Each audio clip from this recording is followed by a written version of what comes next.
किसन नगर number 1 येथील पटांगणात संकल्प प्रतिष्ठानच्या वतीनं दरवर्षीप्रमाणे यंदाही चैत्र नवरात्र उत्सवाचे आयोजन करण्यात आले। या नवरात्र उत्सवाचं यंदाचं हे 15वं वर्ष असून नवरात्र उत्सवाच्या 9 दिवसात विविध धार्मिक आणि सांस्कृतिक कार्यक्रमांचं आयोजन करण्यात आले। काल संकल्प प्रतिष्ठानच्या वतीनं महिलांसाठी विशेष महाआरतीचं आयोजन करण्यात आलं। या आरतीमध्ये परिसरातील महिलांनी मोठ्या संख्येनं सहभाग घेतला आणि पारंपरिक टाळ वाजवत भक्तिभावानं देवीची आराधना केली। यावेळी संपूर्ण वातावरण भक्ती रसात न्हाल्याचं दृश्य पाहायला मिळालं।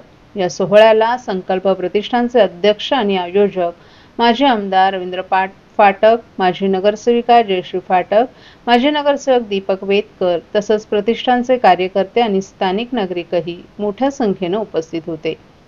आगामी दिवसातही विविध धार्मिक आणि सांस्कृतिक कार्यक्रमांचे आयोजन करण्यात येणार असून भाविकांनी मोठ्या संख्येने सहभागी व्हावं असं आवाहन प्रतिष्ठानच्या वतीनं करण्यात आलंय।